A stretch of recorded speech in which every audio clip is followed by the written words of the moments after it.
All right. Good afternoon, ladies and gentlemen, and welcome to this online webinar series brought to you by St. Mary's College Past Students Union.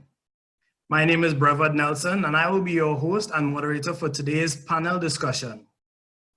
The CIC-PSU is a nonprofit organization, and our main purpose is giving back to our alma mater and supporting its initiatives. During this current global pandemic, we decided to give back in a different way.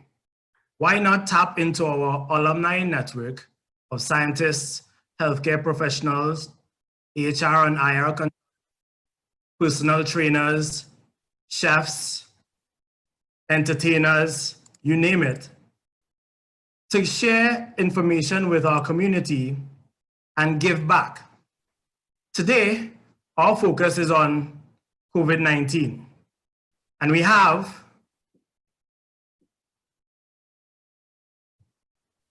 with us today Dr. Wayne Frederick, Dr. Hamish Mohammed, and of course, Dr. Avery Hines is due to join us shortly. He was called for national duty at the National Media Conference, but he shall be joining us shortly.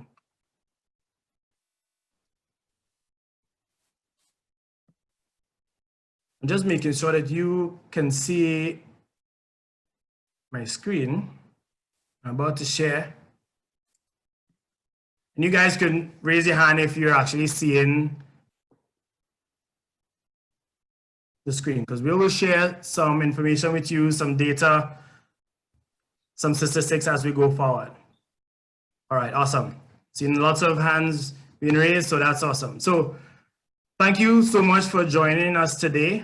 And just to introduce our panel, we have Dr. Wayne Frederick, President of Howard University, as well as a distinguished researcher and surgeon.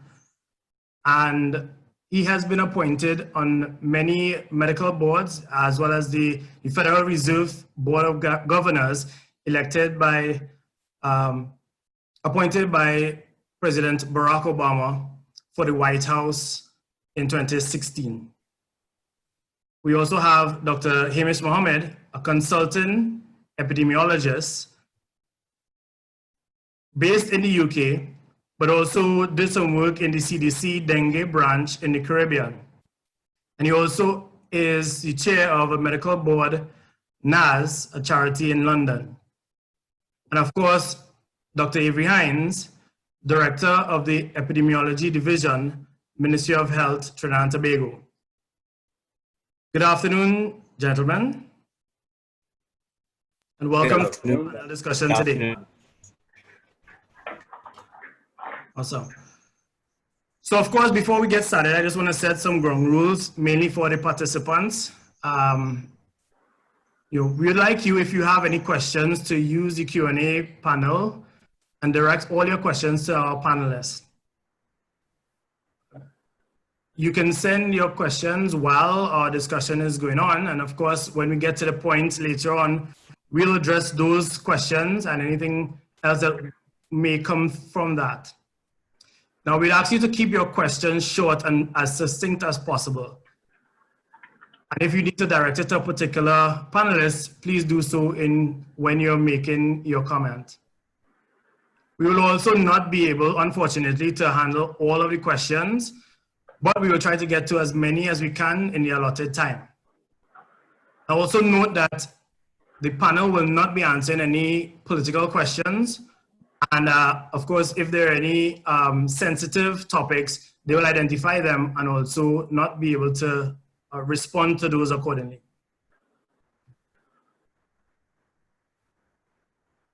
So gentlemen, COVID-19 surfaced in December 2019 in Wuhan, China.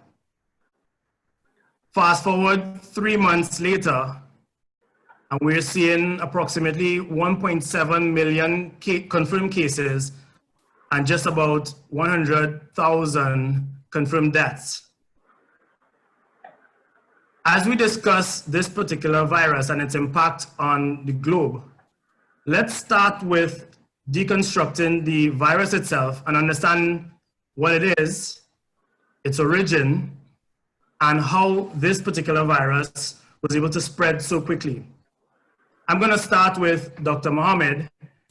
Since the virus itself originated in the Far East, and of the panelists, you're the one that's furthest east, so you can give some insight into what COVID-19 is, its origin, and maybe talk a little bit about what you've seen in UK, Europe, and maybe even Scandinavian countries to date. Okay, good afternoon, everyone. And Brevard, thank you for convening this panel and creating this forum to share information, an opportunity to share some public health practice as well. So to answer your question, what is COVID-19? COVID-19 is a respiratory virus that belongs to the family of coronaviruses. Coronaviruses are quite broad. They cause a range of illnesses, from the common cold to severe acute respiratory syndrome, or SARS, that was identified in 2002. So you already kind of alluded to some of the origins. So, and a lot has happened. So it feels like a lifetime, but it's quite sobering when we reflect and think it's really just been about 102 days. So just taking things back in time, go back to Olier's day. So 31st December 2019, there's a report of a cluster of 27 cases of pneumonia, all of whom had links to a live animal and seafood market in Wuhan. Wuhan being a large eastern city within China. So again, go forward about a week and a half, Chinese public health authorities published a genetic code of the virus, and it's identified as a novel coronavirus. So again, when we reflect, there are a number of different names used to refer to this virus over time. So again, what's happening is within Hubei province, where Wuhan's located, cases start picking up speed. There are more and more diagnoses of this new virus that's then go on to call SARS-CoV-2, that's severe acute respiratory syndrome coronavirus 2. The illness it causes is COVID-19, that's coronavirus disease. The 19 refers to the fact that the first cases were identified in 2019. So again, within the space of a couple of weeks, cases start multiplying, and travel-associated infections are detected in neighboring countries. So we're talking about Taiwan, South Korea, Japan. And again, in the space of about 3 weeks, we're seeing the cases multiplying with travel-associated infections. By the 31st of January, based on the evidence that there is human-to-human transmission, so the virus can be spread from one person to the next, the World Health Organization declares COVID-19 a public health emergency of international concern. Okay, now go towards the end of February, and there are massive outbreaks of COVID-19 in Iran, the northern parts of Italy, and in South Korea as well. This then prompted the WHO to declare, a month ago to the day, a pandemic. And again, a pandemic is when we have worldwide spread of a new disease. So in the space of 102 days, so really just since 31st of December to now, to the current day, 218 countries, so virtually everywhere, 218 countries have reported at least one case of COVID-19. There have been 1.7 million cases, and sadly, just about 100,000 deaths. Now, you want me to touch a bit on the European trends, is that right? Yes. So happy to. The countries that have reported cumulatively the greatest number of cases would be the US, Spain, Italy, Germany, and France. So we have seen really sobering news from Spain and Italy in terms of the rapid growth in the number of cases and the really, really high burden of deaths. So Spain has, after all is said and done, reported about 152,000 cases with 15,000 deaths. Italy, a similar number, 143,000 cases with 18,000 deaths. The good news is, in both of those countries, there's evidence that the rate of transmission is slowing on the back of what's known as social distancing measures that have been introduced going back a few weeks now. So again, the good news is the number of cases seems to be decreasing in terms of cases over time. Furthermore, the number of deaths are also starting to decrease. And we're seeing a similar picture in France. So those are the main countries within Western Europe. The United Kingdom, the UK, has reported 78,000 cases thus far, with about 10,000 deaths.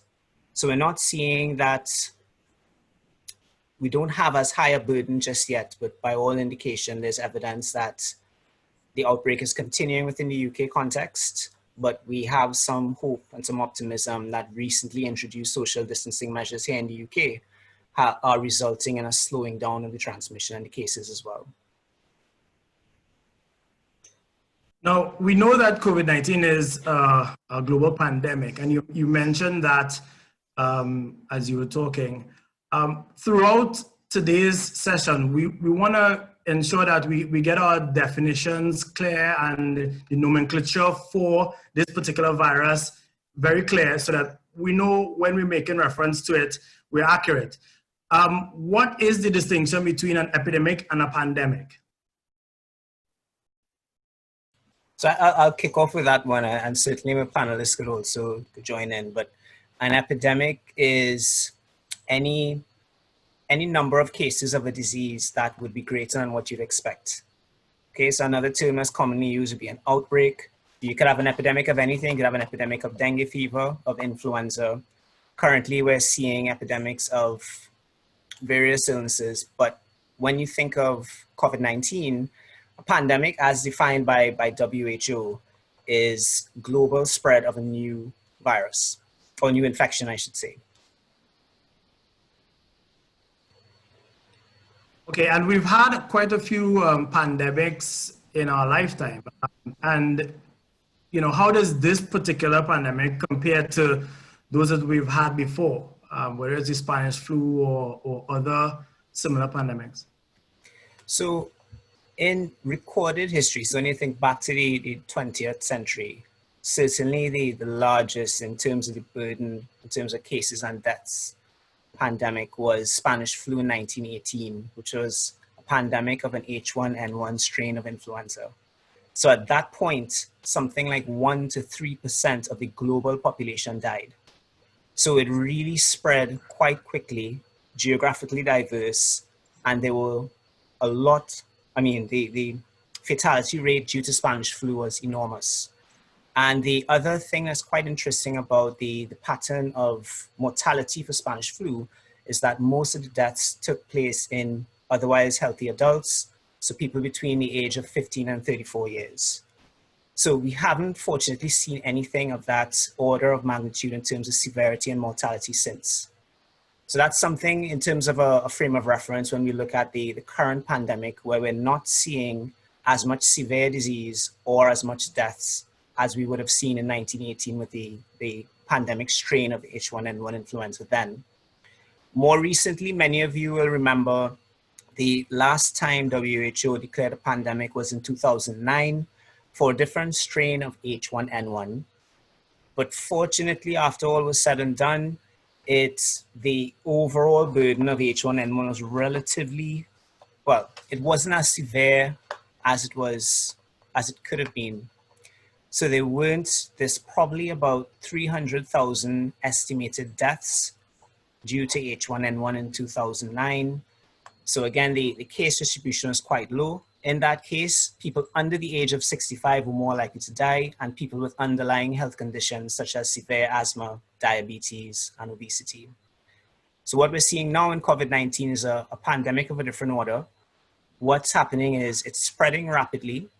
And because we could touch on that with the other panelists as well in terms of potential reasons as to why it spread so quickly. But we're seeing rapid growth. There are, in most instances, coronavirus or COVID-19 will be a mild illness, but there's a meaningful proportion of cases that unfortunately do die. So that's placing health systems around the world under immense pressure. Thus, there is a need to implement preventative measures such as social distancing, isolation, etc., to ensure we keep it under wraps and under control as best as possible. Awesome. And what I have on the screen now is the WHO's map that highlights the number of new cases as well as the number of deaths a cumulative chart. And you can see where the large concentrations of these cases are.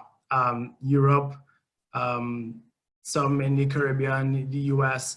I'll move over to you, Dr. Frederick. I mean, each one of the panelists have been carefully selected so that they can give some insight into their specific geographic location.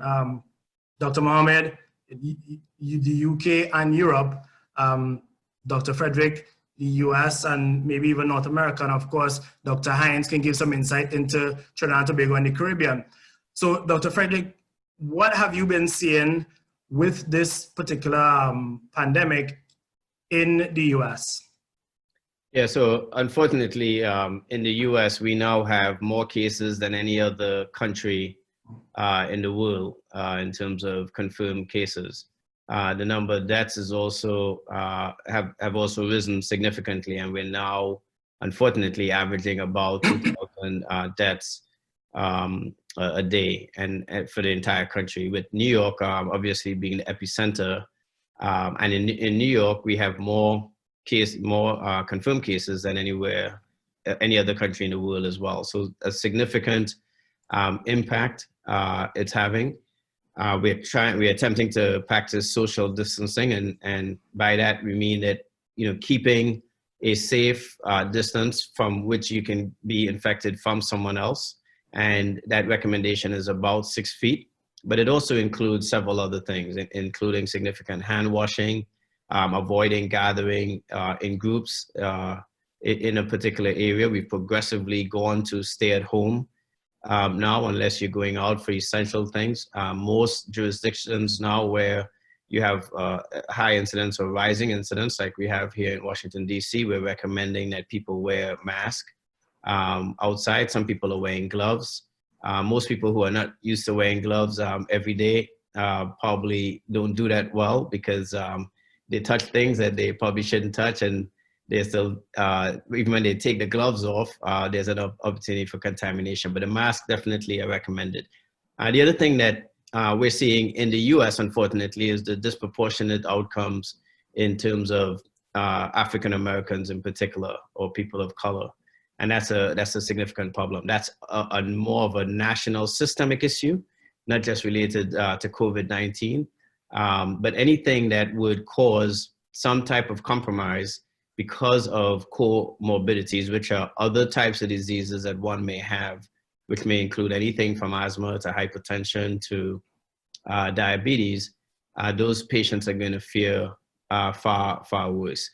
Our healthcare system has been pushed to the brink in places like New York, and New York probably has more hospital beds than any other single major city in this country. And we've really come close to pushing the limits on those beds. And I think to explain that, just to continue where Dr. Mohammed was, the challenge that we're seeing is that so many people getting sick at once is challenging for you to be able to provide all the resources for those people at the same time.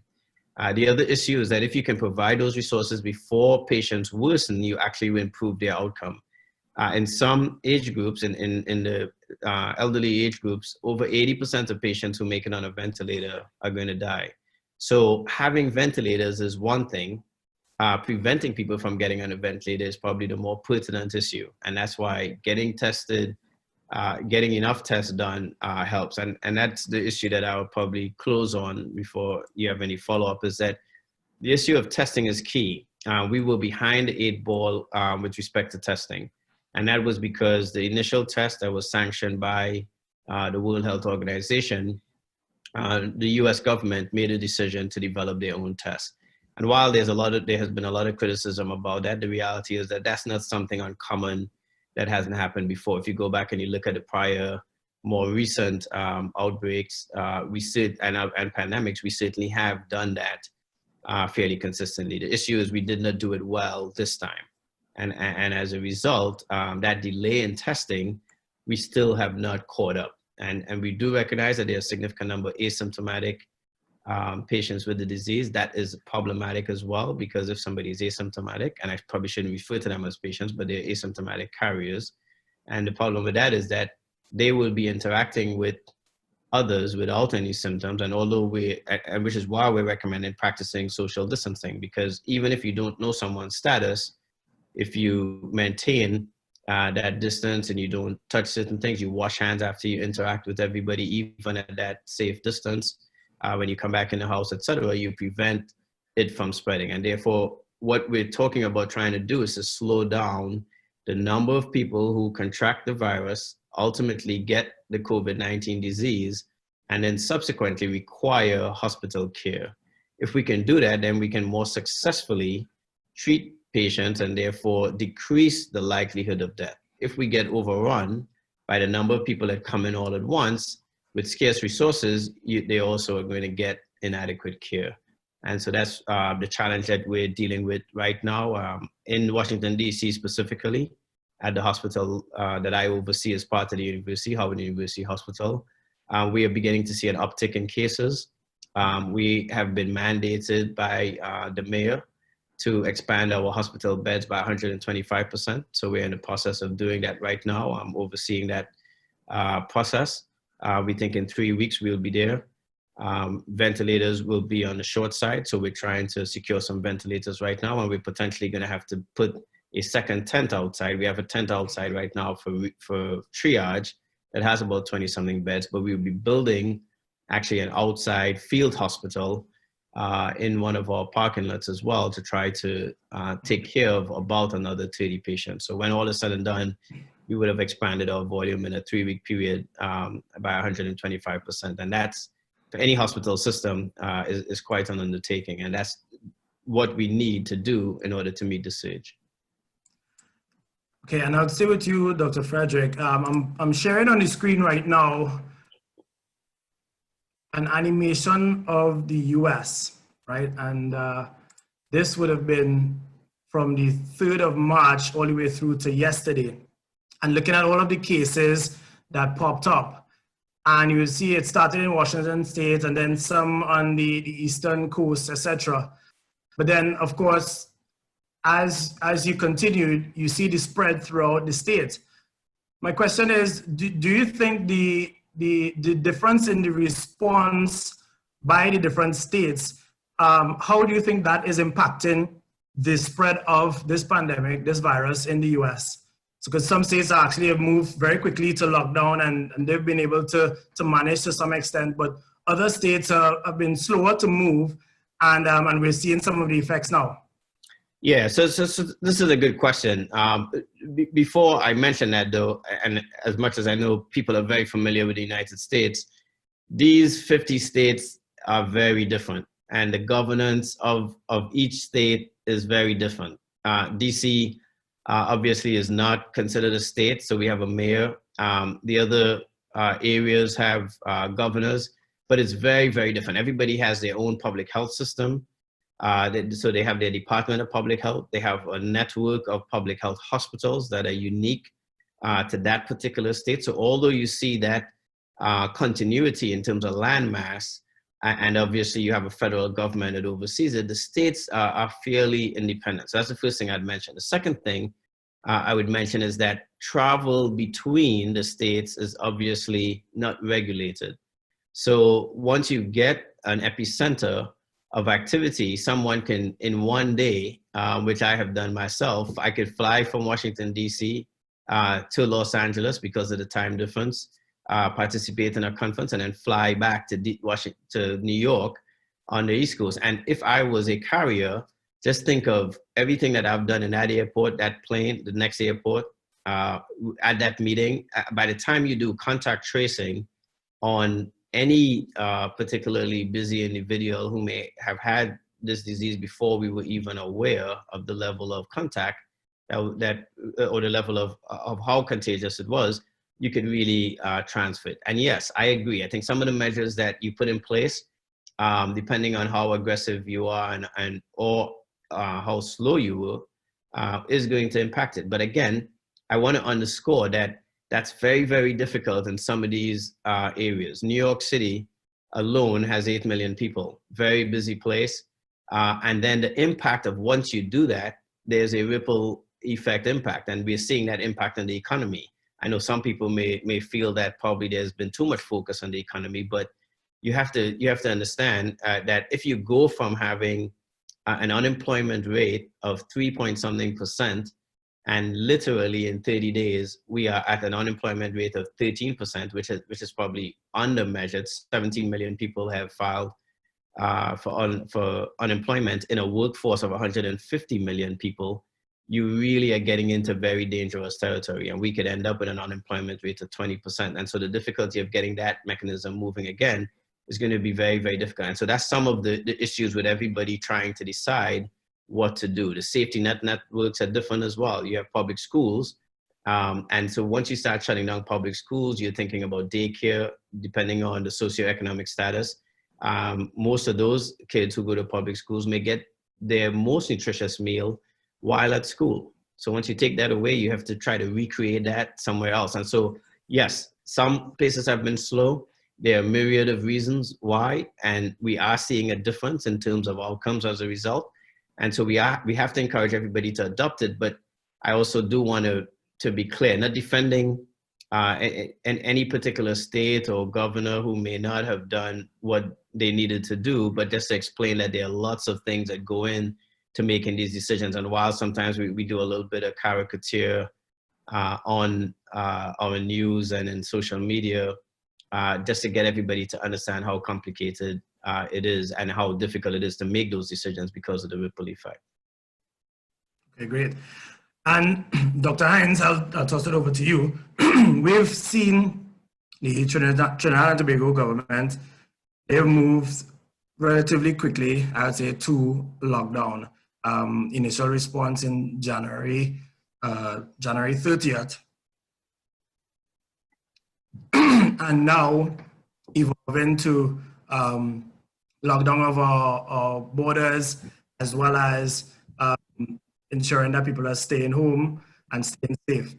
What are you seeing in Trinidad and Tobago compared to some of the other places that Dr. Mohammed and Dr. Frederick have mentioned? What are you seeing in Trinidad and Tobago, maybe even also the Caribbean? Okay, just checking. Are you able to hear using the mic that I'm using? Yep, audio is okay? Yes, we're hearing you. So what we found, what we've seen with the Caribbean situation, with Trinidad in particular, is that there were relatively... Actually, Avery, we're not hearing you too clearly. It sounds like you're a bit far. Okay, let's try this. Okay, is that better? Yes, much better. All right.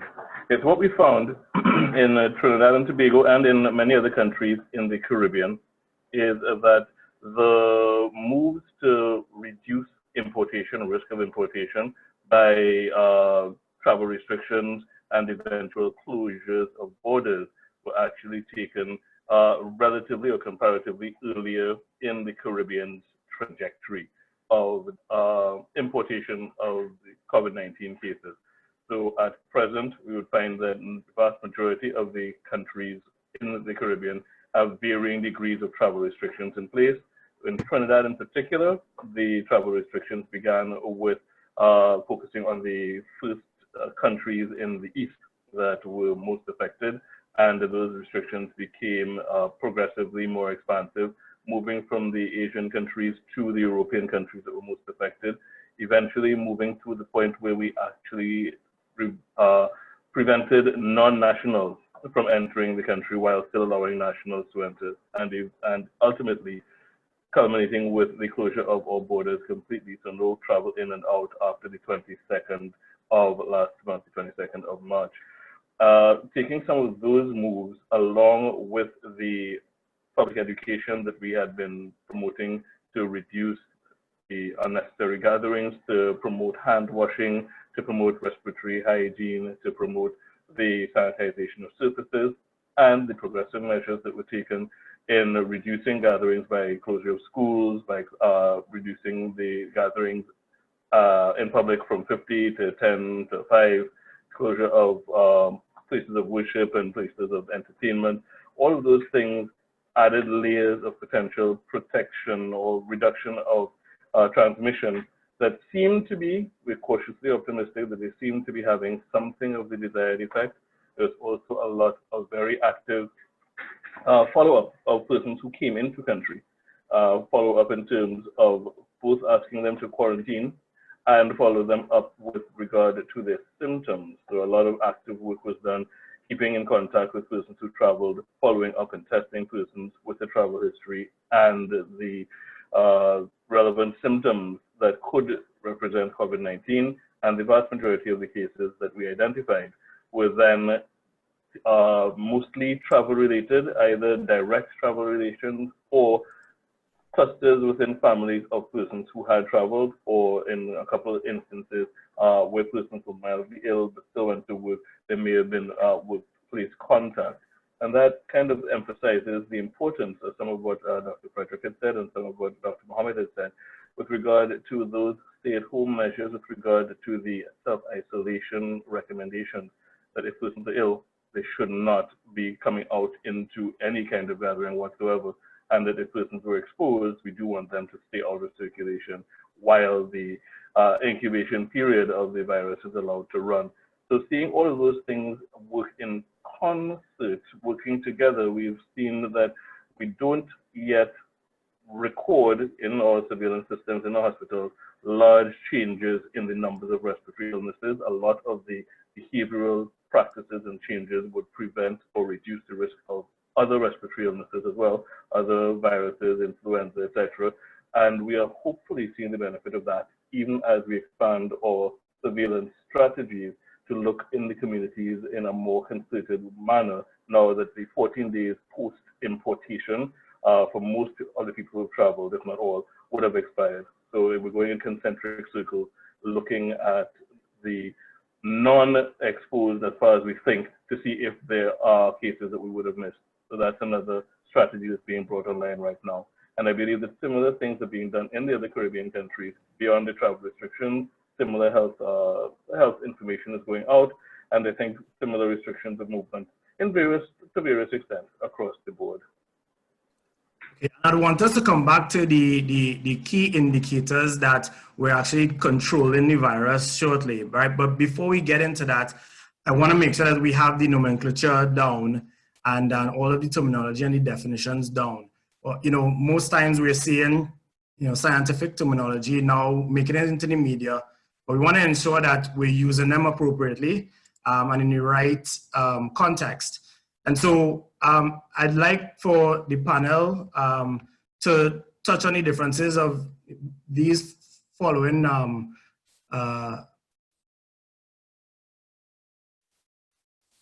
instances. So we have self-isolation and quarantine. What is the major difference between those two? Okay, I'd like to jump in on that one because we do hear those two used a lot and sometimes interchangeably. But the main difference between isolation and quarantine is that you isolate persons who are actually ill, persons who are symptomatic. Even if it's mild illness, we were asking persons with even mild respiratory illness to remain at home, not to go to work, not to go to school before schools were closed, and to not even interact in the same manner that they normally do within the household, so that it would prevent spread even at home. So that's self-isolation. Now, quarantine is the term that you apply when you ask somebody who may have been exposed but is not yet ill. You ask that person to remain out of circulation. And we did ask all the persons traveling back into Trinidad from countries where there was potential spread to quarantine even if they weren't ill. And that was with the express intention to monitor and see if they developed symptoms in a time frame that corresponded to what you call the incubation period of the virus. So if you don't show up with symptoms within that 14-day period, which is considered the maximal incubation period for the virus, then we take it that your exposure did not actually lead to an infection, and you then emerge from quarantine. And those two things were being applied in concert with one another. They were being applied together, hopefully with some beneficial effects. I saw an interview with one governor who said that sometimes social distancing could be confusing to many, particularly the younger demographic, because they're a social group and demographic themselves. So they misunderstand what social distancing may mean. And he added the the term physical, so social physical distancing, just for clarification. But tell us what exactly is social distancing and how we should be practicing this now to ensure that we're flattening the curve. Okay, so I'll start, and I know that the other panelists will probably also add to this part of the discussion. But you're quite right, there is a little bit of a distinction that should be made between some of the physical and some of the behavioral recommendations that we have been making as public health professionals. So there are physical things that we've asked persons to do, including staying with outside of a 6-foot radius of other individuals, just as a matter of course, especially if either you or the other person has anything resembling a respiratory symptom. And that was really with the intention of preventing droplets which may emerge from one person's respiratory system from getting to another person nearby. So that physical distancing was one component of it. Beyond that, there was the advice to not have gatherings, not have lots of people in small spaces for prolonged periods of time. So that's a behavioral aspect of the, for want of a better word, social distancing. And that is where things like schools and churches and places of entertainment were closed down to reduce the tendency for people to converge and therefore have the increased risk of spread if anybody in the grouping is COVID-19 positive. So there's both the physical and the behavioral layering to it, and I'll allow other panelists to add to that, this part of the discussion.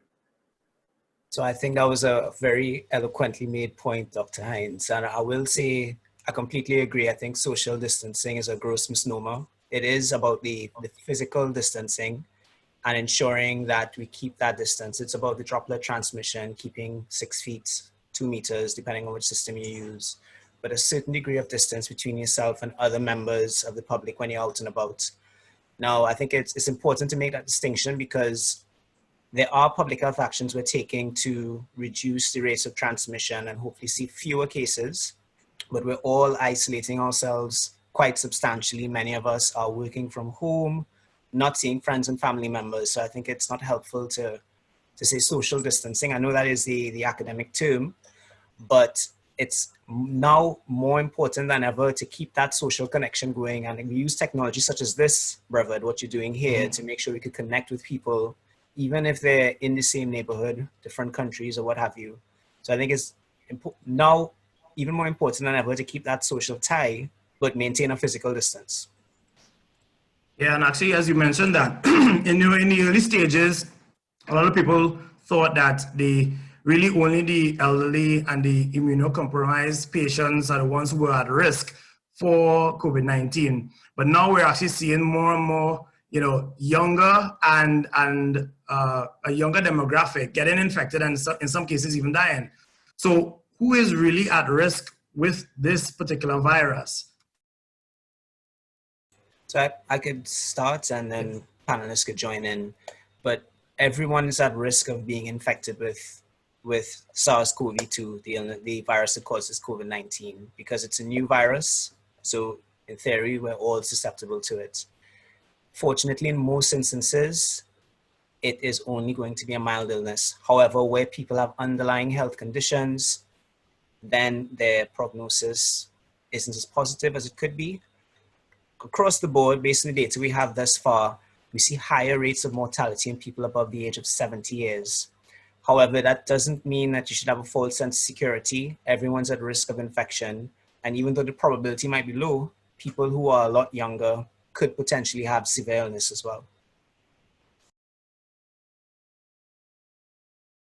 And just to add on to that, what we're using in terms of the probability or the proportion of persons expected to have mild illness is really data coming out of one large and relatively homogeneous population.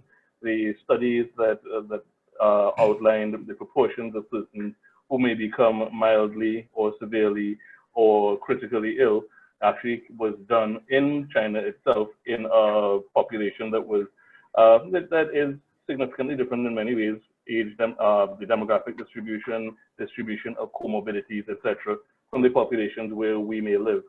So we cannot take it for granted that what affects the population in China in one way will affect the population across the world in exactly the same way.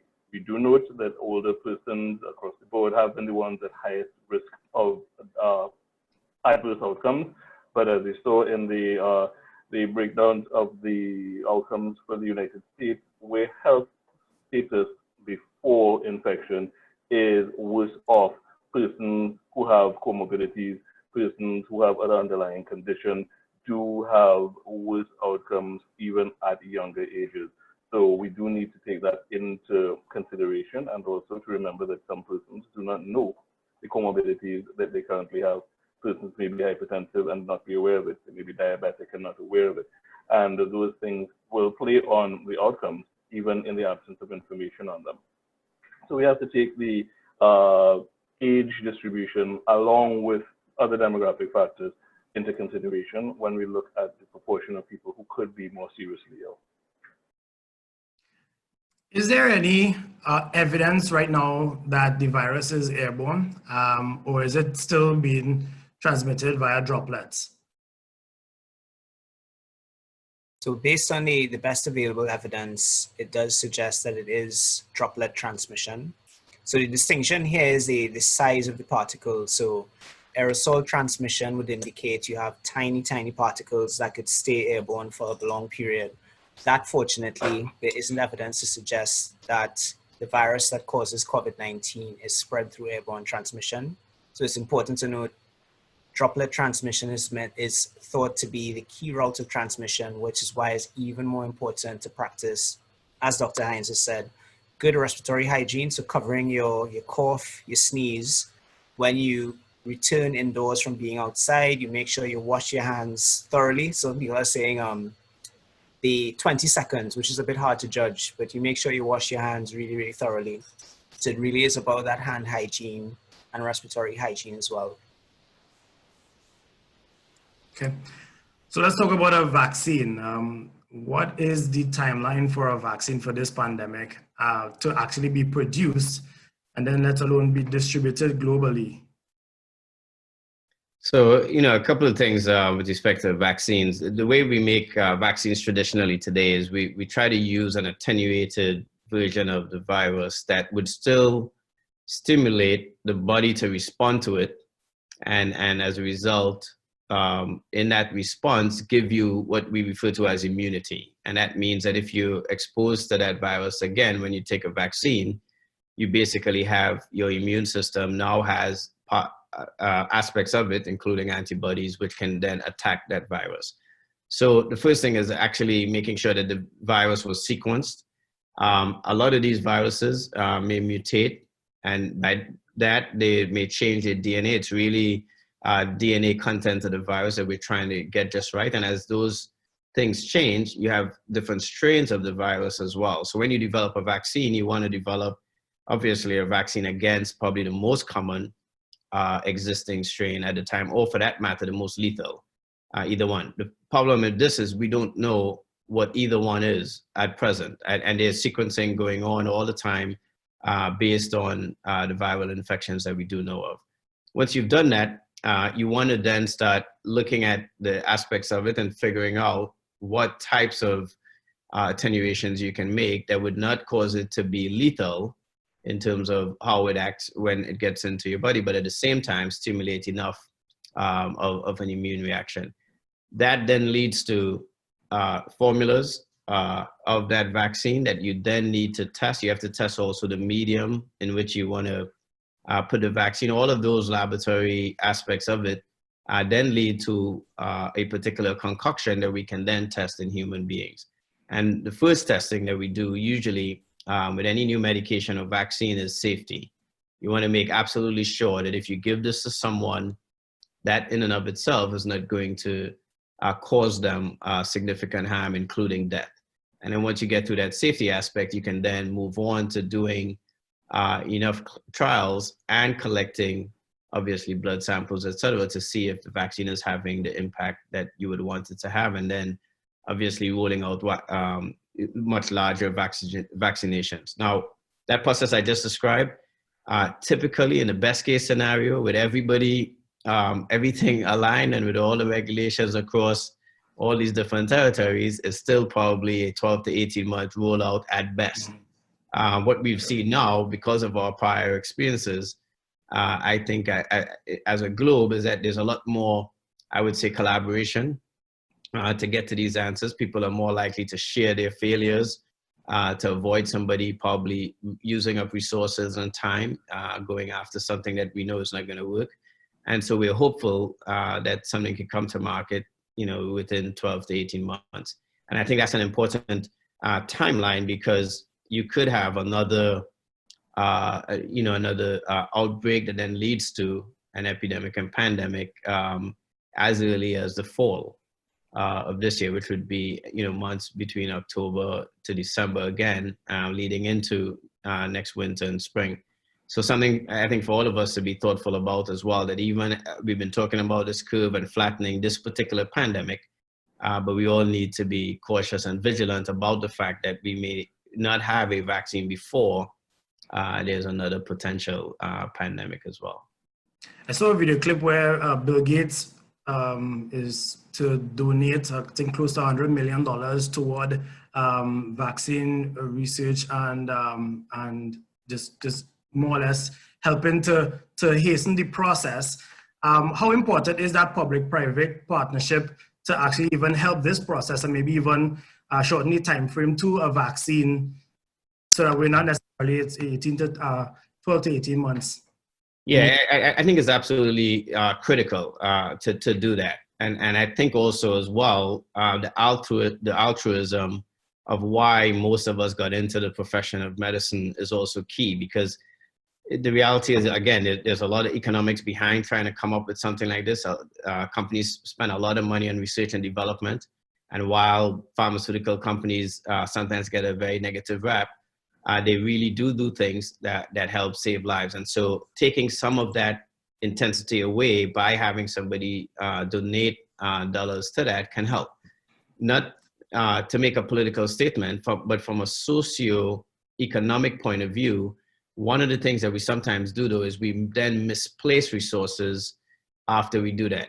And I would argue, for instance, if you come out with a vaccine, while it'll be great for the entire world to get vaccinated, we should look at mortality data in terms of who is more likely to die and make sure we vaccinate them first, put them at the front of the line. So for instance, I would make an argument that if in Trinidad and Tobago you have a limited number of ventilators and your ability in terms of the healthcare system to save people if they get the virus, in other words, their likelihood of mortality may be higher because you may not have all the resources, that we push things like the vaccine there.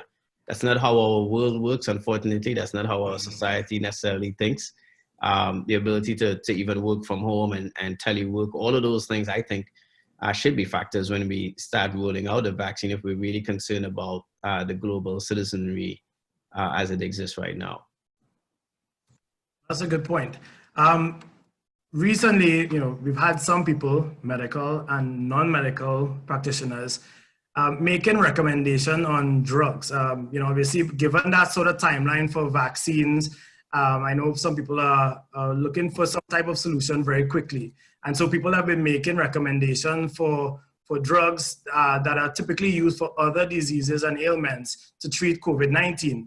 I've seen hydroxychloroquine being thrown about on different platforms. But is there any scientific evidence that has shown that any type of drug can curb or help or treat COVID-19? And maybe even we can share your thoughts across the panel on that.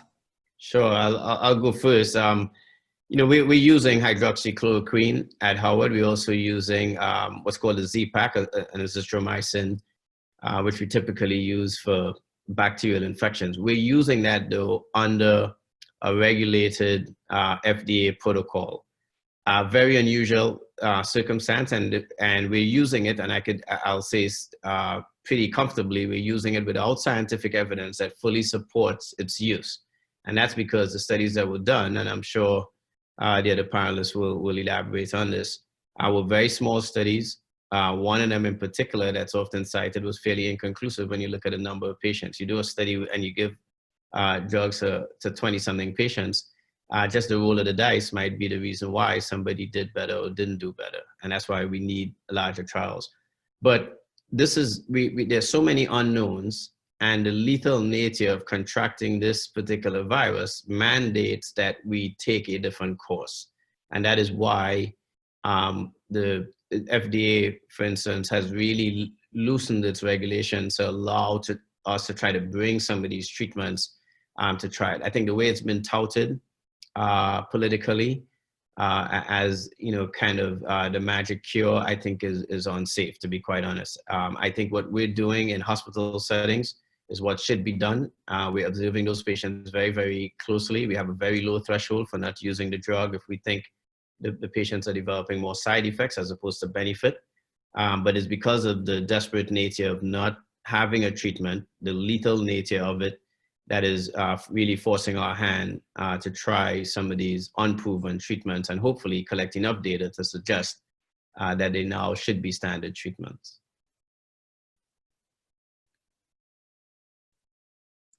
Dr. Mohammed or Dr. Hines, you want to weigh in on that? Okay, I'll jump in just to follow on from Dr. Frederick. So we have been seeing the ripple effects of what's done with our neighbors to the north in our own population. So while what Dr. Frederick described as a very careful and well-considered clinical trial type approach, where we're trying something, although we know that there may not be 100% evidence backing it, the ripple effect has been that people are saying, well, if it's being done in the north, then we should be doing it also. And we were actually having people hoard the medications that were listed as potential benefits to the detriment of the people who actually needed the medication. So we do need to look beyond the scientific and experimental component of looking for a new treatment at the behaviors that we want to avoid while we're still unsure. Because what did happen is the people who needed chloroquine and hydroxychloroquine for treatment of malaria, for treatment of lupus, were then unable to access it because it had been heard that this was being tried, and people said, well, why aren't we trying it here?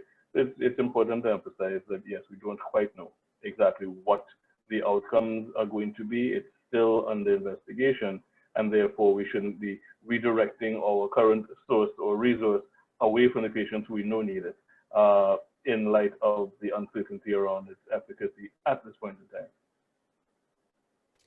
So I'd like to make a related but tangential point, and it's about, so Brevard, reflecting on your question, I have little to add to what my panelists have said thus far. I completely agree. But just to reiterate and emphasize to people tuning in that it's really vital that you look at official sources of information to understand your risk and how to manage it.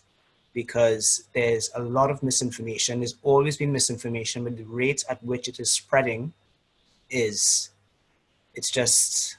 astonishingly fast when we think of the social media outlets we have at our disposal. So again, I encourage you to engage with the materials from the Ministry of Health, the CDC, Public Health England, WHO, the relevant Ministry of Public Health agency, just to ensure you're getting official advice and not something that's simply, well, I don't want to say going viral, but spreading in a manner that could cause detriment to yourself and society.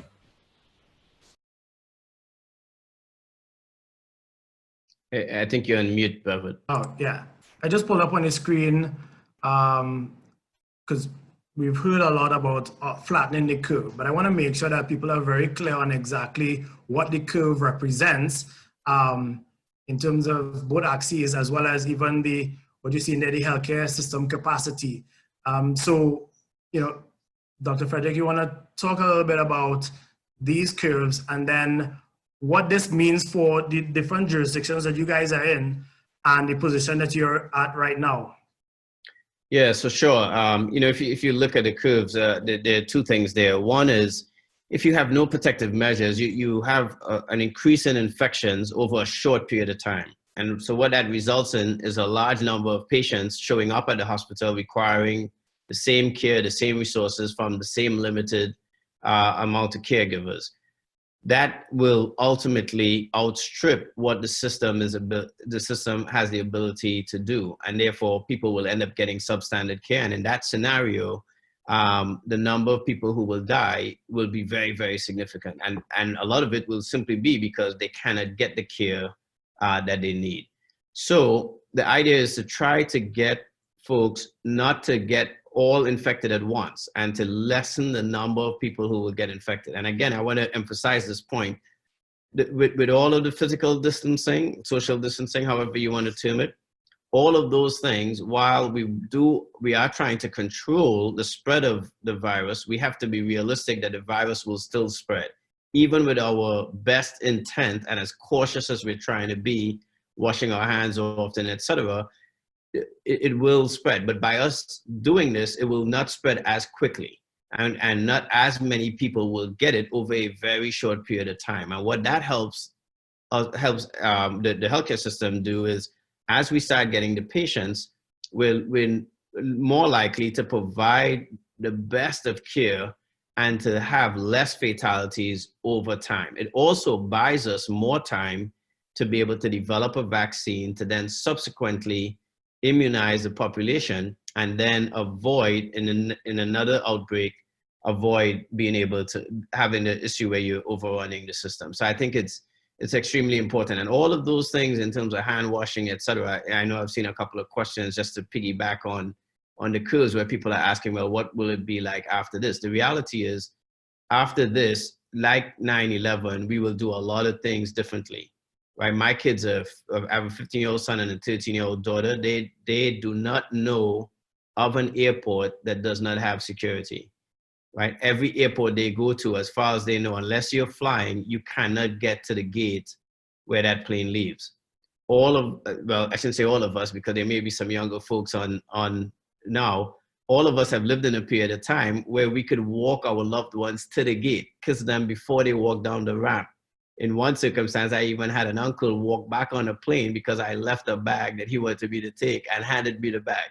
That's not going to happen anymore. Same thing, this is going to alter how we live our lives in terms of handshaking, how often we wash our hands, etc. I'm a surgeon, I wash my hands compulsively all day long. So for me, it's not unusual to be concerned about that for a different reason, but all of us are going to do those things differently. When we travel, how we gather in groups, all of those things are things that we really are going to start looking at after this experience, because we don't want to experience that. So I want to caution everyone that while there's a lot of focus on, getting on the other side of this, that we need to be patient as we are living through this, because there's a lot more to come.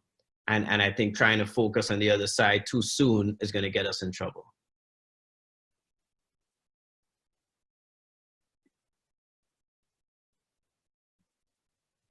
Do you want to weigh in on the curve?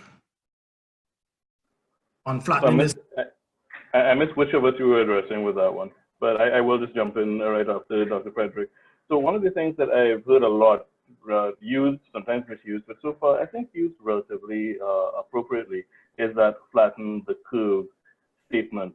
And I'm hoping that when people use the term, they do understand exactly what that means. As Dr. Frederick pointed out, it is really about preventing everyone from getting sick at the same time, in the hope that if we slow it down enough, there will be the capacity within the health system to handle the number of cases that turn up. Each health system, though, has different levels of capacity.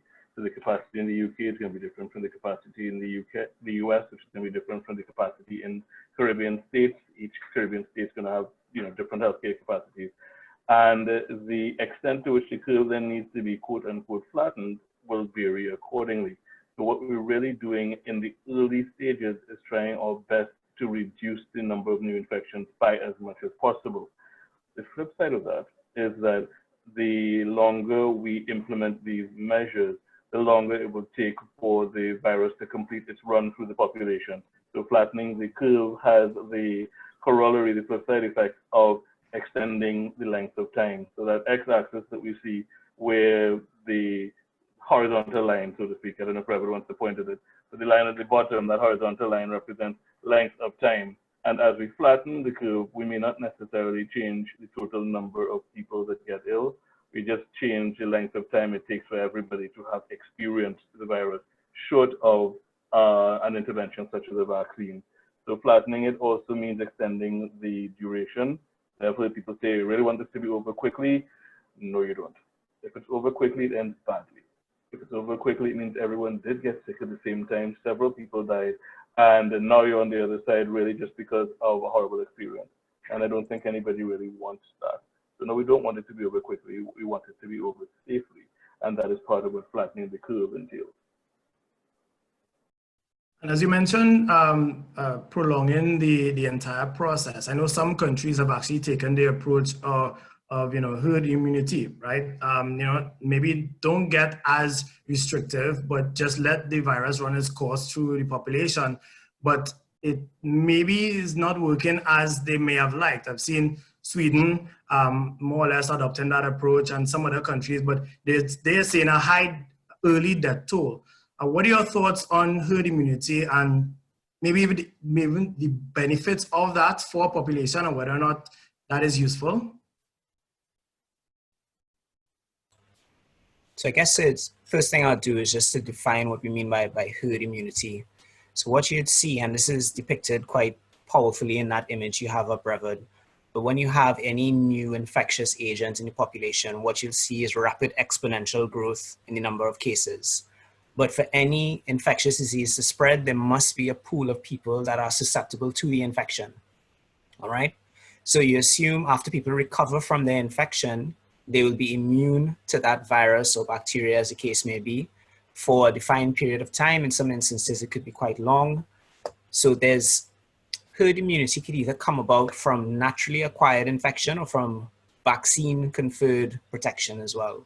So in the case of COVID-19, as you alluded to, Brevard, some countries may have thought of or considered adopting the approach by going for herd immunity with the assumption that as most cases will be mild, that it's something that they would consider. However, what's become apparent, and I would say really it was the data from Italy and Spain that just showed how dramatically overwhelmed the healthcare system in those countries were in terms of the number of severe cases requiring ventilators. Many countries, and again, bear in mind, we're still within the first 105 days of this pandemic. So we are learning as we go. It is rapidly evolving and evidence is being generated every day. So I think, I may have gone off on a bit of a tangent there, but herd immunity simply means there's a certain proportion of your population that's immune to the virus, and it's so high that the virus cannot propagate to any real extent or cause outbreaks within the population. So now in both of these graphs you have, in terms of flattening the curve with a sharp peak, what would happen after time is that the population would achieve herd immunity. But again, it is about just taking it back to what both Dr. Hines and Dr. Frederick have said. It's about slowing the rate, flattening that curve, and making sure you don't overwhelm the healthcare system. So different countries have different scenarios. And to me, reflecting on it, it's an interplay between how big that country's population is, the number of hospital beds, ventilator capacity, and then they could perhaps take a calculated risk in terms of going for herd immunity and accepting that a proportion of cases will require hospitalization, but that will vary dramatically from one healthcare system and one country to the next. Okay. And one question, if a person was COVID-19 positive, but they're now asymptomatic, is it possible for them to get infected again? Dr. Hines? So we have been seeing reports, again, what we call anecdotal to some extent, reports, a story here, a story there, of persons who were infected, were cleared in terms of getting negative test results and symptoms going away, and then those persons having positive tests again without having the opportunity to delve into each report and the circumstances around them. I'd say that it's still questionable, but that question is being investigated. The normal way that the human immune system works, as Dr. Mohammed alluded to earlier, is that after you get an infection, your immune system is primed in such a way that it's difficult for you to get the infection again, at least for a time period. Things that would affect that would be, for example, if the the pathogenic agent, the virus or whatever the agent happens to be, changes in such a way that the immune system doesn't recognize it. The time frame that we're looking at right now is too short for that to really have happened to any great extent. So reinfection is probably not a common occurrence, and there may be other factors at play in the circumstances, in the stories where that may have been reported. But just to tag something onto the herd immunity discussion, as I mentioned earlier, the herd immunity discussion and taking that calculated risk makes several assumptions about the health of your herd, the well-being of the people in your population, extent of comorbidity, age distributions, all of those things. And especially where you know that the health system capacity can be easily overwhelmed if lots of people are ill at the same time. The herd immunity approach is one that is generally not the best idea for countries with low health system capacity, and it's to be taken with caution in those that believe they have enough health system capacity to handle a massive influx, because you will get a massive influx without the precautionary measures that we're advocating across the board. And so far, we've seen that the massive influx has overwhelmed most health systems. Now, I saw an article a couple of days ago where a tiger in the Bronx Zoo tested positive for COVID-19. Now, is there any evidence to show that pets are potential carriers for this virus and can in fact infect humans? So I'll start up. So there are emerging case reports of pets having acquired infection from humans. So it's going the other way around. So it seems like there's evidence that humans may, if they have domestic pets, they may be able to infect dogs or cats, but there's no evidence to suggest that either the pets become ill or that they transmit the virus to other animals or to humans again. So it's something worth noting, and I think there's a lot of research happening, a lot of evidence being generated. So again, there's no evidence to suggest that pets play a role in terms of maintaining or propagating spread of COVID-19.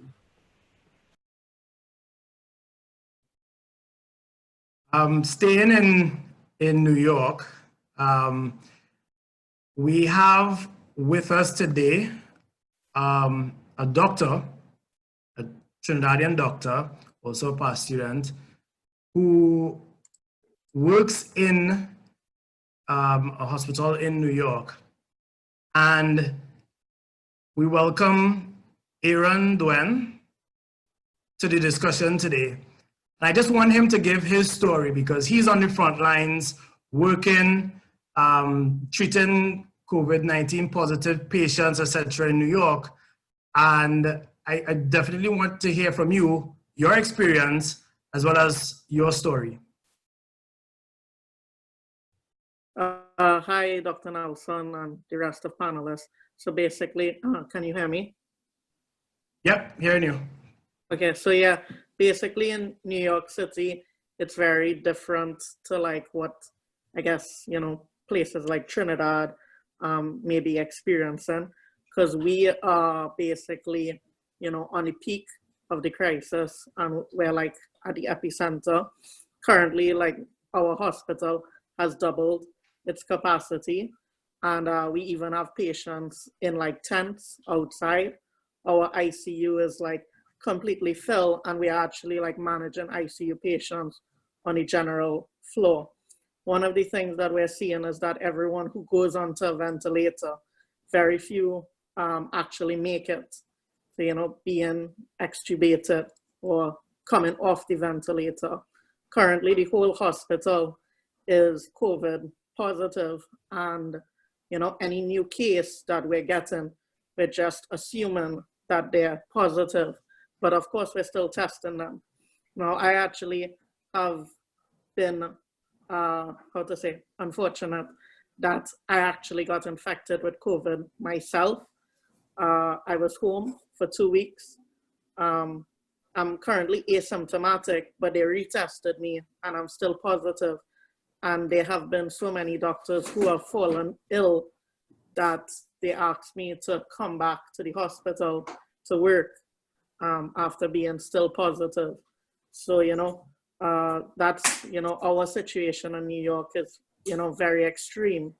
And that's something that I think could have been prevented by social distancing. So now the healthcare system is overwhelmed because of people's nonchalant response to the COVID-19. And you are now, even though you're asymptomatic, you're being called upon to come out and work because the hospital is short-staffed. Yes, we've even had some healthcare providers who have fallen ill and even died in some cases. Right. That's the extent to what we are experiencing.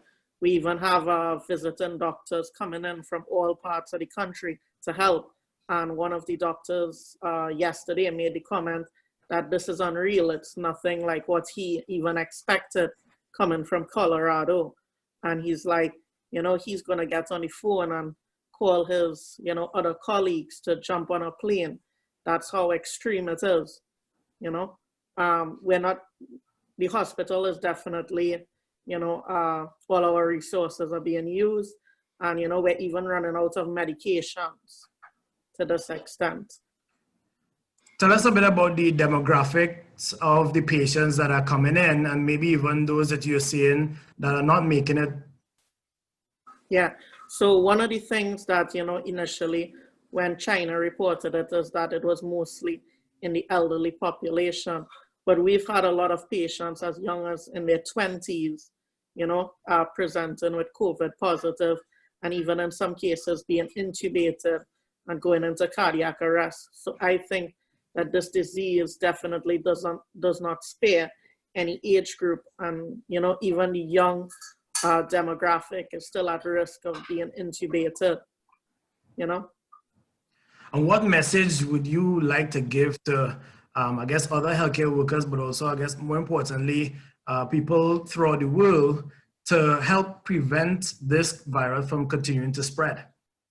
So one of the things that, I noticed, especially on social media in Trinidad, is that a lot of Trinidadians are still having, quote unquote, COVID lines at home, inviting friends over. And I think we need to really take this disease serious and stay at home to avoid transmission.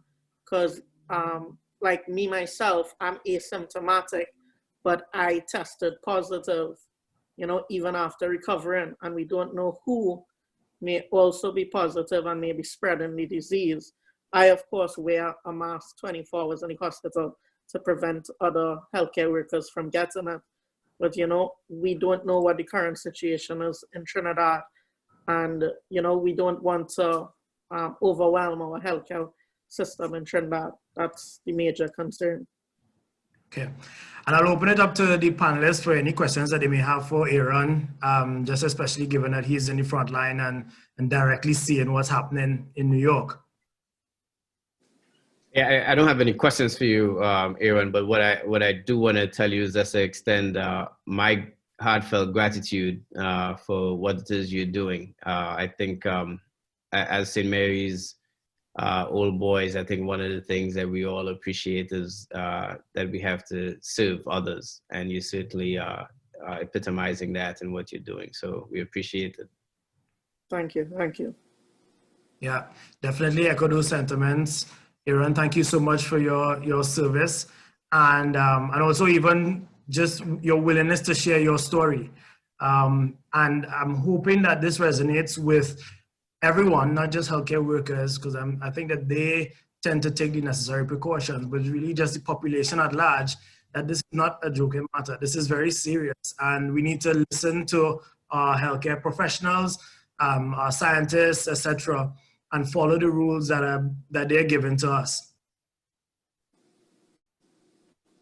Now, one question I'll ask is, what exactly is the metric that we need to use that will indicate that we're flattening the curve and that we're controlling the virus? Is it no new cases, or is it no new deaths, etc., and maybe for what period? Hey, Miss Dr. Mohammed, maybe you could.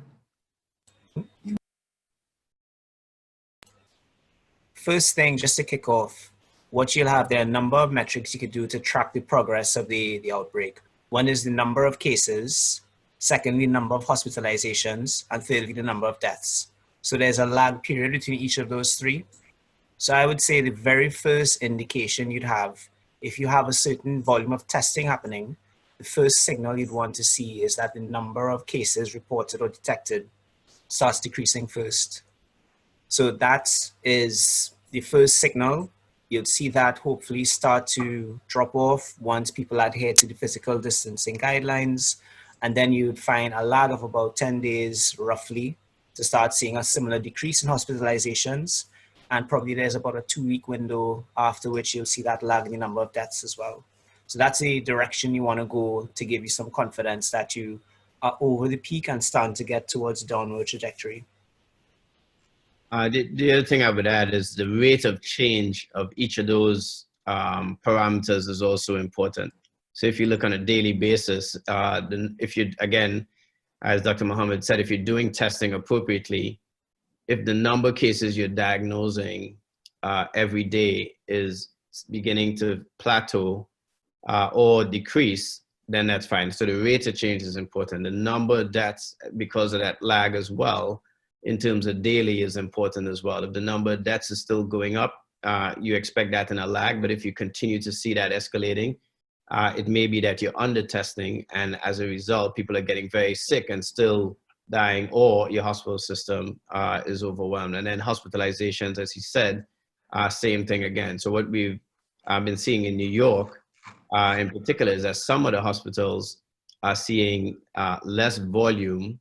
There are less people coming to the emergency room, but the number of deaths is not going down, and it's uneven, right? Some of the hospitals are still overwhelmed and seeing large volumes as well. And so we have to be very careful in terms of making any assumptions about that other side, and especially in the US, where testing, as we discussed earlier on, was bundled in the beginning.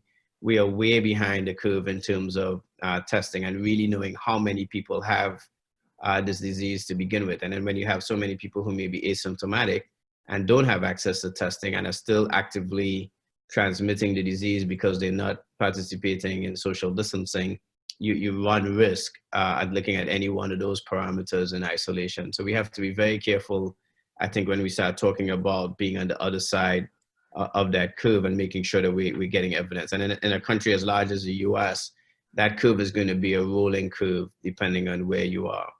You have rural areas in America and some states in which people live 10 miles apart to begin with, in smaller enclaves. And so for them, conducting business and what, may be the case if no one has traveled in or out of that particular county may be appropriate, but you just can't do that in the urban centers in America. And the folks in the urban centers are fairly mobile. So if you open up the country too soon, based on those parameters, you could really have a significant outbreak throughout some of the areas that right now seem to be softening or not have as great an incidence. Okay, great. Okay, I just want to add to that.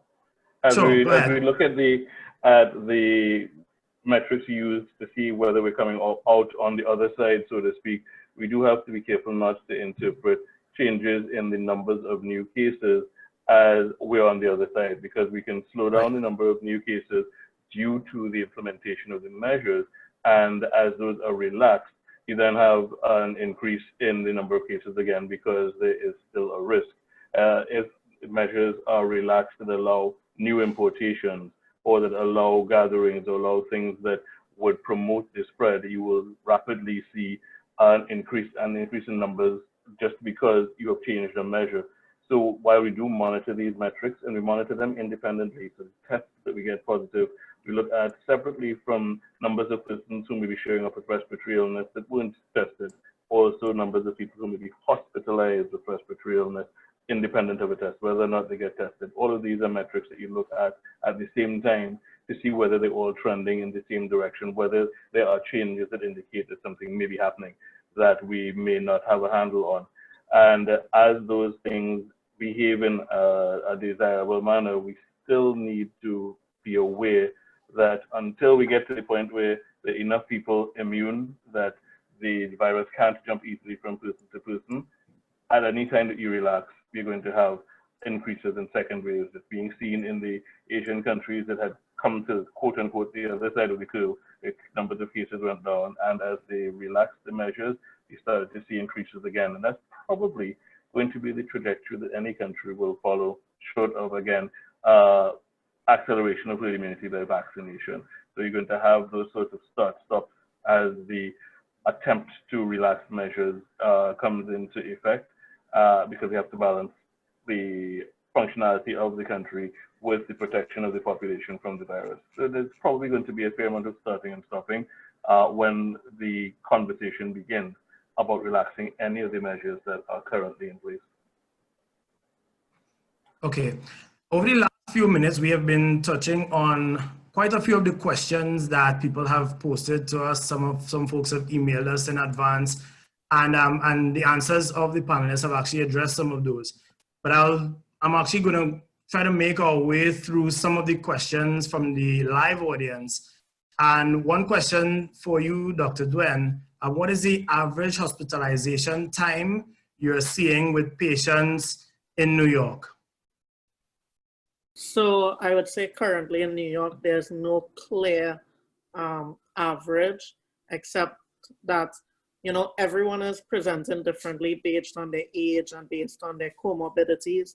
We've had some people who are presenting roughly in the 1 week time frame after being exposed, and then they may stay, you know, in the hospital roughly from 2 weeks to 4 weeks, depending. But the vast majority of patients are basically going into cardiac arrest for unknown reasons while they're in the hospital. That's our major challenge. We've had, you know, 6 cardiac arrests within 1 hour in the hospital. And you could get the sense that that's the major challenge for us. And we have people going into cardiac arrest from the time they come into the emergency room, and even patients who aren't on the ventilator. And it's not, you know, even in the young age group. We had a 20-year-old who went into cardiac arrest, you know, so there's no clear timeline. That's people are presenting in all different ways. Okay. Thank you. And another question from Renee. This more likely or not for Dr. Hines.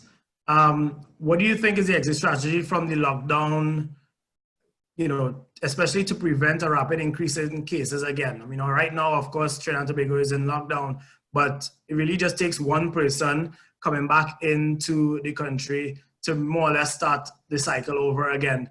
So what should be our strategy coming out of this lockdown and social distancing and self-quarantine?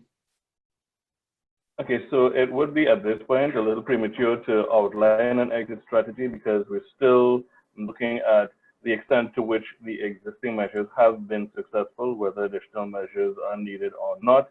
But I think that across the board, the exit strategy that would need to be applied would be one where several of the hygiene measures are basically maintained long-term, where some of the distancing measures with regard to avoidance of some of the gatherings, and definitely with regard to isolation of ill persons, regardless of the nature of the symptoms or the origin, the pathogenic nature of the symptoms, making sure that anybody with any respiratory illness remains out of circulation. Those things are going to need to be maintained. If at any point the removal of travel restrictions gets onto the table, again, very aggressive follow-up of persons who have traveled, and possibly some lingering restrictions around where people can travel from may remain on the table. Things like that we'd see entering the conversation, but it's really too early to outline a definitive exit strategy. Just bearing in mind that some of the principles that I just outlined would be part of the strategy to reduce the risk of a rapid increase once measures are relaxed. Okay. And Dr. Mohammed, is there a risk of reinfection? So someone gets COVID-19 positive and then they're asymptomatic. Is there a real possibility of someone being reinfected? So Dr. Hines alluded to this earlier. So unfortunate thing is the evidence is still emerging. So based on experience with coronaviruses that have been detected in the past, we would expect to see some immunity for a defined period of time. That's to be determined. It could be a year, it could be longer. So the fact of the matter is, it just stresses the importance of maintaining the physical distancing measures, the hand washing, and following all the public health advice for the time being, just to give us that added security, slow the progression of the outbreak, and give us time to have a vaccine that could be equitably distributed. Because again, what ideally we'd want to achieve is herd immunity through vaccination, but that is a while off. And that, I think, is the long-term goal, but in the interim, we have to adhere to the public health advice. Okay. And another question from Nicholas. What treatment has been most effective globally so far? Yeah, I think to the point that was made earlier, I don't think there's any single treatment that has been effective in terms of medications. In terms of how we've been managing the patients with respect to their respiratory issues, one of the things that we have tried to do is how you manage the ventilatory support. Again, all of these are measures to allow the body to recover. But in terms of what we do, and I think what people think of treatment, they think of an intervention such as medication, etc. The intervention of ventilation is really to support the respiratory system. And we've been looking at different ways in which to do that. We traditionally have patients supine in the hospital. We have tried to put them prone to aerate different types of their lungs because of the pattern of viral pneumonia. So we've had them lay on their stomachs while using the ventilator, using different settings on the ventilator, so to decrease the kind of trauma that you get. And basically what happens to the lung is that you get what's called an acute respiratory distress syndrome, in which the lung becomes less pliable. So even with the mechanical ventilation, the ability to expand the lung and get oxygenation seems to be compromised. So a lot of those treatments are on the ventilator to really just afford that supportive care until the patients get on the other side of that are really what you would do for any patient with acute respiratory distress syndrome. Patients are ultimately dying because they get other types of organ failure and result in multiple organ failure. And so as Dr. Duen was saying, some patients may have cardiac arrest. There's some patients who are getting kidney failure and have to go on dialysis as well, acutely. And so the whole goal is to avoid that multiple organ failure, to afford supportive care during the acute illness and the respiratory failure that they have, and until the body itself actually recovers. And that's the difficulty with this disease. There's no medication or one treatment, as we discussed before, that appears to be the kind of the magic potion. Okay. Another question coming from Retha. What are the advantages and disadvantages of PCR versus ELISA testing for COVID-19? Maybe we should define that first, like just for our audience, and then maybe talk a little bit about the advantages and disadvantages. I'll jump in. Yeah, okay. So I'll jump in, and then Dr. Mohammed will add it meaningfully to that discussion. But first, let's just define the two things. PCR is the short version of what they call polymerase chain reaction, which is a mechanism that is used to amplify and detect the genetic sequence of whatever your pathogen is. So in this case, it will be COVID-19. We develop mechanisms for finding stretches of genes that mean, okay, this thing is COVID-19, and then you quantify and detect those. So PCR is used really to identify a current infection, to show that right now, when you did the swab, you are seeing viral particles or evidence of viral replication in the cells that you swabbed. Whereas the ELISA testing is really antibody testing, and it looks at the development of your body's immune response a few days after. So it's not really going to show the kind of immediate sensitivity to a current infection, and it is still being validated to some extent with regard to its usefulness in monitoring the progress of a rapidly progressive, explosive pandemic. So just I'll start with that, and I will defer to Dr. Mohammed for additional clarification. Thanks, Dr. Hines, and thanks, Dr. Padmore, for the question as well. So completely agree. Just to say, one way to monitor population level immunity is through the ELISA test, which, as Avery said, looks for the prevalence of antibodies. So again, part of this strategy in response to the pandemic would be the development and deployment of antibody testing to give us some kind of knowledge as to how many people have been exposed to the virus over time. Okay.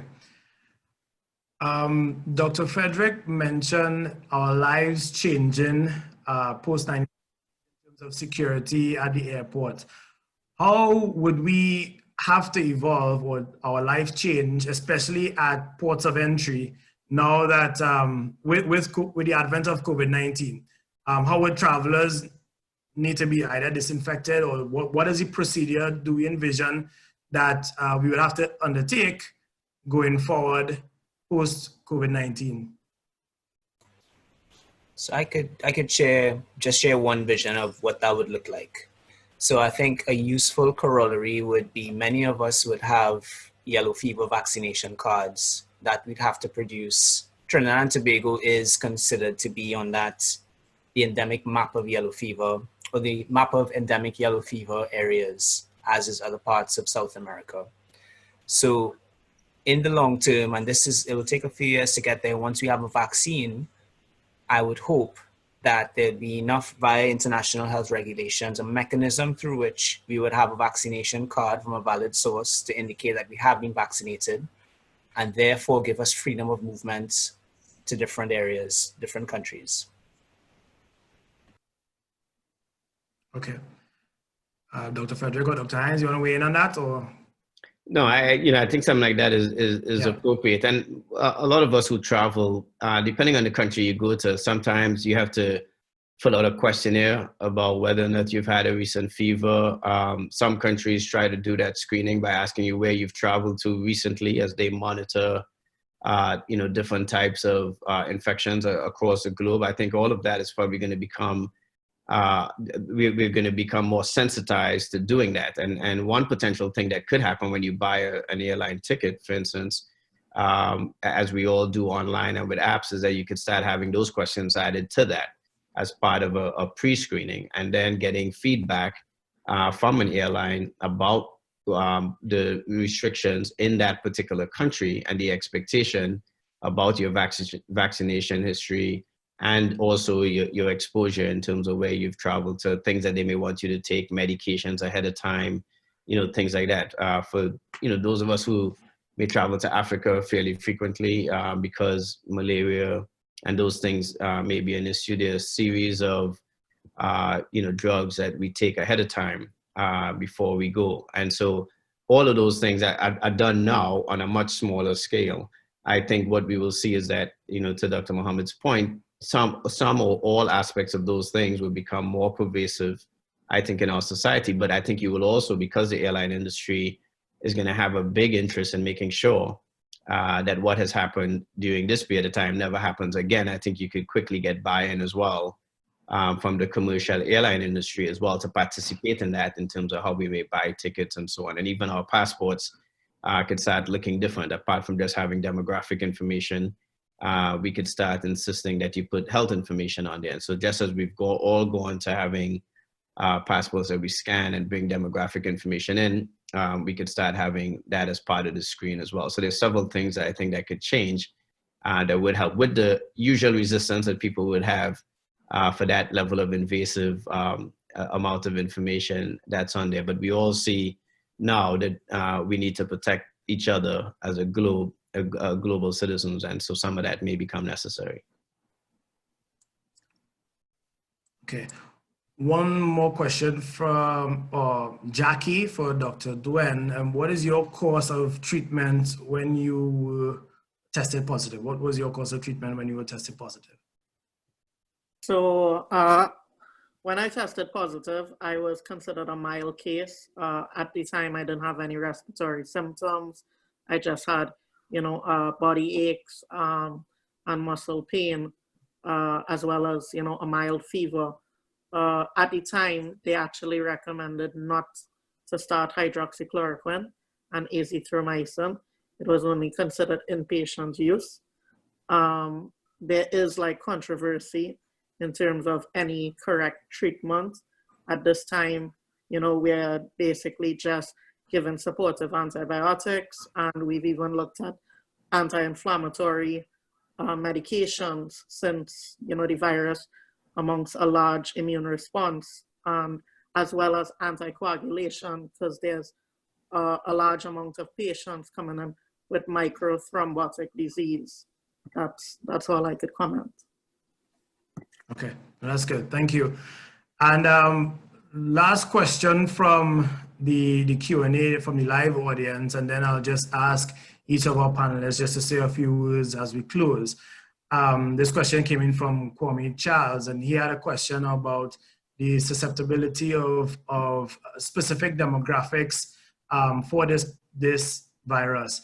And I know, Dr. Frederick, you mentioned earlier that, the African-American demographic seemed to be a lot more susceptible to the virus based on the early findings. Is there any evidence of that? And what are your observations in the US? And maybe the others could also weigh in on different parts of the world.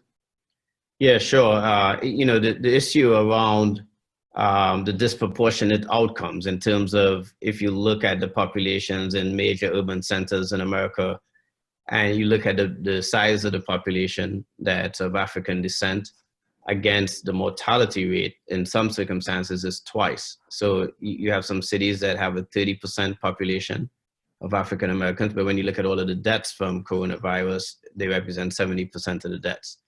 And the reason for that is not just simply an issue of ethnicity. The reason for that is because the patients that we're seeing of African descent are more likely to have other underlying conditions that portend a worse outcome when they do contract the virus. And I think we need to be clear about that, because with all the myths on social media, which started with the fact that they didn't think African Americans could get it, all the way now to African Americans are more likely to get it, both ends of that spectrum of argument are actually misinformation. The issue is when African Americans do get it, they are probably more likely to die because African Americans in general are going to be more likely to have diseases that would portend a poor outcome. And that's not something new that we haven't known. Right here in Washington, D.C., which is a fairly small city, you have 8 wards is how it's broken up.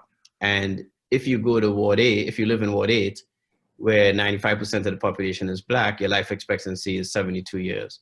If you live in Ward 3, where 95% of the population is white, and income level on average is hundreds of thousands of dollars different, your life expectancy is 87.6 years. So without the coronavirus, you already have a differentiation in life expectancy in America between the races. And then when you add on top of that a very lethal, deadly virus like this, this is what you must expect as an outcome. And so I just want to emphasize that it's not just simply about the ethnicity, but it's about all of the other social determinants of health that then portend a worse outcome. Okay, and I'll start with you, Dr. Frederick, for closing remarks and any words that you want to leave with us, the audience, as well as healthcare workers, etc. Yeah, sure. 3 things. One, I want to congratulate you, Beverly, for putting this together, and for my fellow panelists for agreeing to take the time to do this. I want to emphasize again, I feel very strongly about St. Mary's. I think as an institution, an educational institution, I think we all can say that we got an incredible education for which we have to be thankful and grateful. And the best way for us to express our gratitude is to make sure that we use that education to go out and change the world around us and to give back. And I think that the demonstration of what all of you are doing is just that. And then the last thing I want to underscore is that the best thing that we can do to help support everything else that's going on is to remember that public education that we got, and that somebody paid for that. and that somebody is the government, the taxes that they collected, the structure they set up. And so what we should do as citizens of Trinidad and Tobago is to be responsible and be gratuitous to that government by making sure that we follow their instructions. We need to put politics aside, and we need to be thinking about our fellow Trinidad and Tobago citizens and our global citizens. So we need to stay at home. We need to wash our hands frequently. We need to practice social, physical distancing. And we need to make sure that in doing that, we show love for our fellow Trinidad and Tobago citizens. And we need to underscore the gratitude we have for the public healthcare workers that are going out every single day and making an effort to make sure that Trinidad and Tobago stays safe. Thank you. And Dr. Mohammed? That is an exceptionally difficult act to follow. So I wholeheartedly echo those sentiments, and I'll take this opportunity firstly to thank you, Dr. Duen, for the work you're doing, and I wish you a continued recovery. So, brother, thanks for pulling this together, and it's been a wonderful dynamic forum to hopefully dispel some myths and just to emphasize the public health guidance. And again, that's about staying home, only making essential journeys. If you do go outside, maintaining that physical distance of 2 meters, and then washing your hands regularly. We have had pandemics in the past, and we've come through them. Through our collective efforts, we will get through this. And now more so than ever, let's not neglect our mental health or physical health as well. So let's keep the connections going. Make sure you reach out to your friends, your family, and your loved ones, and just keep contact, because in as much as we're not out and about online as much as we normally would, let's use, those of us that are able to, let's use the technology at our disposal to keep that connection. Awesome, thank you. And Dr. Hines? Okay, I also would like to echo the sentiments of gratitude to you, brother, for putting this together, to Dr. Duen for the work he's doing on the front lines, and for sharing his story, coming in and basically sharing, well, a fairly personal experience that helps people to understand and contextualize the situation better. Thanks also to my other, my fellow panelists, and to the audience that has been sending in questions. I would, again, like to reiterate the same thing. The importance of the social distancing and the hygiene measures cannot be overemphasized. And we also need to bear in mind that this is what we would call a marathon, not a sprint. This is not something that we're going to get out of quickly if we want to get out of it well. We do have to be, buckle in for what may appear to be the long haul and sustain some of these changes to our behavior in such a way that we can slow down the spread as much as possible. And I just leave that as my parting piece of advice. Dr. Duen. Okay, thank you, Mr. Nelson, for giving me the opportunity to share my experience, and as well for putting this together. I just want to thank CIC for, impacting my life. And my message to everyone is, we should really take this COVID-19 very serious.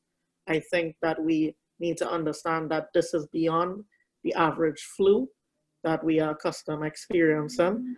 And, the emphasis on the social distancing, especially the young people in Trinidad and Tobago, need to take this serious and, stay away from going and see your friends and going and seeing, your granny to protect their life more than anything. Right. And to close, thank you, everyone. I'll echo the sentiments of the panelists. Thank you, panelists, for taking the time out today. I know that you are very, very busy, but you were very, very willing to take the time to give back to, yes, your alma mater, but more importantly now, give back to the world, right? Share this knowledge, share tips, etc. with our audience. And I really do commend you for responding to the call and taking the time out today. So thank you. Thank you also to Dr. Duen for your service, and also reaching out at very short notice and your willingness to share your story with our audience. And I do thank you for that. And last but not least, the attendees. You have shared some of your questions. We obviously could not get to all of them, but we're basically doing this for you. We're trying to share information that is relevant for you, so that you now have an obligation to now go share with the community, share with your contacts, your family, etc., and let them know what is required to help us prevent the spread of this virus. Once again, thank you all for joining us, and stay tuned for more topics as we utilize this time period during this COVID-19 pandemic to share some knowledge with you. Thanks again to the panelists and to everyone. Good evening. Thank you. Good night. Thank you. Thank you, and you're welcome.